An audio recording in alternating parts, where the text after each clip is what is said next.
ایک بادشاہ نے ایک عظیم الشان محل تعمیر کروایا جس میں ہزاروں آئینے لگائے گئے تھے۔ ایک مرتبہ ایک کتا کسی نہ کسی طرح اس محل میں جا گھسا۔ رات کے وقت محل کا رکھوالا محل کا دروازہ بند کر کے چلا گیا، لیکن وہ کتا محل ہی میں رہ گیا تھا۔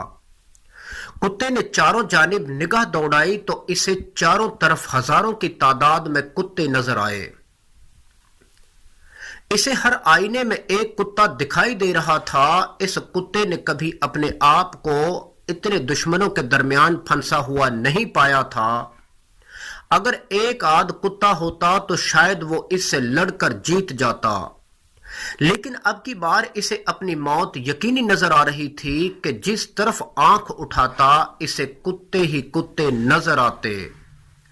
اوپر اور نیچے چاروں طرف کتے ہی کتے تھے۔ کتے نے بھونک کر ان کتوں کو ڈرانا چاہا، لیکن یہاں پہ یاد رہے کہ دوسروں کو ڈرانے والا دراصل خود ڈرا ہوا ہوتا ہے، ورنہ کسی کو ڈرانے کی کیا ضرورت ہوتی ہے۔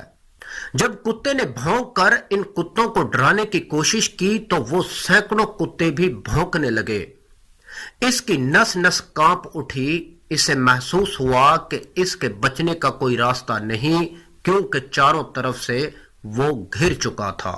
صبح چوکیدار نے دروازہ کھولا تو محل میں کتے کی لاش پڑی تھی۔ اس محل میں کوئی بھی موجود نہ تھا جو اسے مارتا۔ محل خالی تھا، لیکن کتے کے پورے جسم میں زخموں کے نشان تھے۔ وہ خون میں لت پت تھا۔ اس کتے کے ساتھ کیا ہوا؟ خوف کے عالم میں وہ کتا بھونکا، جھپٹا، دیواروں سے ٹکرایا اور مر گیا۔ ہمارے سبھی تعلقات، سبھی حوالے آئینوں کی مانند ہیں۔ ان سب میں ہم اپنی ہی تصویر دیکھتے ہیں۔ نفرت سے بھرا آدمی یہ دیکھ رہا ہوتا ہے کہ سب لوگ اس سے نفرت کرتے ہیں۔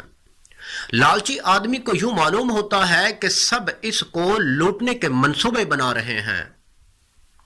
وہ اپنے لالچ کی تصویر دنیا کے آئینہ خانے میں دیکھتا ہے۔ شہوانیت کا مریض سوچتا ہے کہ ساری دنیا اسے جسم پرستی کی دعوت دے رہی ہے۔ فقیر کہتا ہے کہ ساری دنیا ایک ہی اشارہ کر رہی ہے کہ چھوڑ دو اور اس دنیا سے بھاگ جاؤ۔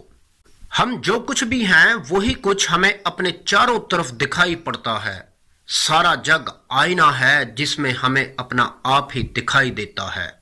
اپنے ارد گرد کے آئینوں کو اپنے عمل، کردار اور اخلاق کے ساتھ صاف رکھنے کی کوشش کریں، کیونکہ ہمارا آئینہ ہمارے لیے راہ نجات بھی ہے اور باعث پکڑ بھی۔